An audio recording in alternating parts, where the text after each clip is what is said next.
dari kelas 10 IPA 1. Saya akan menelusuri peradaban awal kepulauan Indonesia. Satu, sebelum mengenal tulisan. Pada dasarnya, semua manusia buta dengan tulisan. Namun, sesuai dengan perkembangan manusia dan peradaban, akhirnya manusia bisa menulis dan membaca. Dalam ilmu sejarah dapat dibedakan atas masa praaksara dan masa sejarah. Masa praaksara juga terdiri atas dua kata yaitu pra dan aksara. Pra artinya sebelum dan aksara artinya saat. Jadi praaksara dapat didefinisikan sebagai masa kehidupan manusia sebelum mengenal tulisan. 2. Terbentuknya kepulauan. Sejarah terbentuknya kepulauan Indonesia, proses, faktor, teori, dan geografis adalah proses terbentuknya daratan yang terjadi di Asia, yaitu akibat proses penggerakan anak benua India ke utara yang bertabrakan dengan lempeng bumi. Sekitar 1 juta tahun yang lalu, pada saat Pulau Sumatera, Pulau Borneo masih menyatu dengan semenanjung Asia, disebut dengan paparan Sunda. Indonesia dengan luas wilayah 1.990.250 km yang secara geografis terletak di antara dua benua, yaitu benua Asia dan benua Australia, dan dua samudra yaitu Samudra Hindia dan Samudra Pasifik. Dan pada masa itu ada 4 zaman, yaitu zaman Azoikum adalah zaman yang masih belum ada kehidupan di bumi karena suhu bumi yang masih sangat panas sehingga tidak memungkinkan adanya makhluk hidup. 2. Paleozoikum adalah zaman di mana keadaan bumi masih belum stabil dan mulai tampak tanda-tanda berangsur-angsur dingin dan mulai tampak tanda-tanda kehidupan seperti golongan moluska atau siput dan lain-lain. 3. Mesozoikum atau bisa juga disebut dengan era tengah. Kehidupan berevolusi dengan cepat dan dinosaurus, reptil, raksasa dan binatang buas atau ganas lainnya. 4. Neozoikum adalah masa geologi saat ini yang dimulai dari punahnya dinosaurus 65 juta tahun yang lalu. Pada masa ini makhluk hidup dominan adalah mamalia dan tanaman berbunga. Baiklah, demikian itulah video dari saya. Wabillahi taufiq wal hidayah. Wassalamualaikum warahmatullahi wabarakatuh. Assalamualaikum warahmatullahi wabarakatuh. Perkenalkan, nama saya Lasulina Musu, saya dari kelompok 4. Baiklah, di sini saya akan menjelaskan tentang menelusuri peradaban awal kepulauan Indonesia. Yang pertama yaitu sebelum mengenal tulisan. Manusia purba tidak mengenal tulisan dalam kebudayaannya. Periode kehidupan ini dikenal dengan zaman praksara.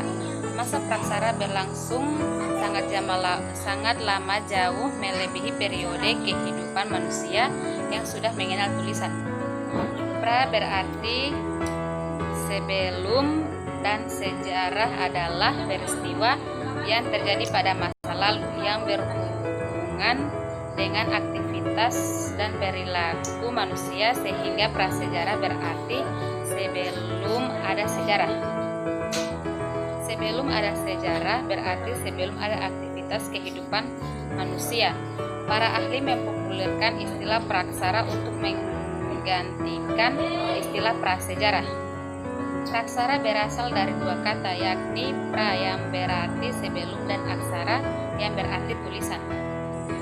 Dengan demikian, zaman praksara adalah masa kehidupan manusia sebelum mengenal tulisan. Ada istilah yang mirip dengan istilah praksara, yakni istilah nirleka. Zaman praksara dimulai sudah tentu sejak manusia ada. Itulah titik dimulai dimulainya masa praksara. Zaman praksara berakhir setelah manusia mulai mengenal tulisan. Sampai sekarang para ahli belum dapat secara pasti menunjuk waktu kapan mulai ada manusia di muka bumi ini. Bumi yang kita huni sekarang diperkirakan mulai terbentuk sekitar 2.500 juta tahun yang lalu. Untuk menyelidiki zaman praksara, para sejarawan harus menggunakan metode penelitian ilmu arkeologi dan juga ilmu alam seperti geologi dan biologi. Ilmu arkeologi adalah bidang ilmu yang mengkaji bukti-bukti atau jejak tinggalan fisik seperti lempeng, artefak, monumen, candi, dan sebagainya. Selanjutnya adalah terbentuknya Kepulauan Indonesia. Salah satu di antara teori ilmiah tentang terbentuknya bumi adalah teori dentuman besar atau Big Bang yang dikemukakan oleh sejumlah ilmuwan, misalnya ilmuwan besar Inggris Stephen Hawking. Teori ini menyatakan bahwa alam semesta mulanya berbentuk gumpalan gas yang mengisi seluruh ruang jagat raya. Jika digunakan teleskop besar maupun Wilson untuk mengamatinya, akan terlihat ruang jagat raya itu luasnya mencapai radius 500 juta tahun cahaya.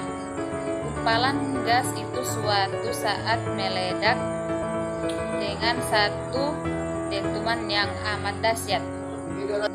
Setelah itu, di alam semesta mulai berdesakan satu sama lain dalam kondisi suhu dan kepadatan yang sangat tinggi, sehingga hanya tersisa berupa proton, neutron, dan elektron yang bertebaran ke seluruh arah. Ledakan dahsyat itu menimbulkan gelembung-gelembung alam semesta yang menyebar dan menggembung ke seluruh penjuru sehingga membentuk galaksi, bintang-bintang, matahari, planet-planet bumi, bulan, dan meteorit. Planet lain termasuk bintang-bintang yang menghiasi langit yang tak terhitung jumlahnya.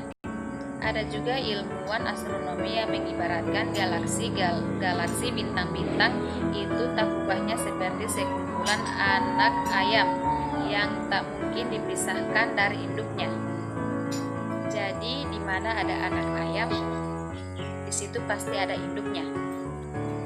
Sistem alam semesta dengan semua benda langit sudah tersusun secara menakjubkan dan masing-masing beredar secara teratur dan rapi pada sumpunya masing-masing. Selanjutnya, proses evolusi alam semesta itu memakan waktu kosmologis yang sangat lama sampai berjuta tahun. Terjadinya evolusi bumi sampai adanya kehidupan memakan waktu yang sangat panjang. Ilmu paleontologi membaginya dalam 6 tahap waktu geologis. Yang pertama, Azoikum, yaitu zaman sebelum adanya kehidupan. Pada saat ini bumi baru terbentuk dengan suhu yang relatif tinggi, waktunya lebih dari 1 miliar tahun lalu. Yang kedua, Paleozoikum, yaitu zaman purba tertua. Pada masa ini sudah meninggalkan fosil flora dan fauna, berlangsung kira-kira 350 juta tahun lalu. Yang ketiga, Mesozoikum, yaitu zaman purba tengah. Pada masa ini hewan mamalia atau menyusui, hewan amfibi, burung, dan tumbuhan berbunga mulai ada. Lamanya kira-kira 140 juta tahun. Yang keempat, Neozoikum, yaitu zaman purba yang dimulai sejak 60 juta tahun yang lalu. Zaman ini dapat dibagi lagi menjadi 2 tahap, yaitu tersier dan kuarter. Zaman es mulai menyusut dan makhluk-makhluk tingkat tinggi dan manusia mulai hidup. Sekian penjelasan dari saya. Apabila ada kata yang kurang, mohon dimaafkan. Wassalamualaikum warahmatullahi wabarakatuh. Waalaikumsalam warahmatullahi wabarakatuh. Perkenalkan, nama saya Miftahul Zana N. Pilomonu. Saya akan menjelaskan terbentuknya kepulauan Indonesia. Terbentuknya kepulauan di Indonesia disebabkan oleh 3 faktor, yaitu tenaga endogen, yaitu tenaga yang berasal dari bumi, contoh Gunung Merapi. 2. Tenaga oksogen, yaitu tenaga yang berada di luar bumi, contoh angin. Ketiga, perubahan iklim. Iklim adalah kondisi rata-rata cuaca berdasarkan waktu yang panjang untuk suatu lokasi bumi atau planet lain.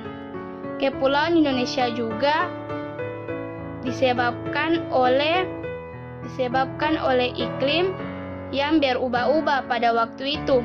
Iklimlah yang membuat es mencair maupun membeku di kutub. Pada saat es membeku, air di belahan dunia pun menyurut dan membuat daratan terbentuk.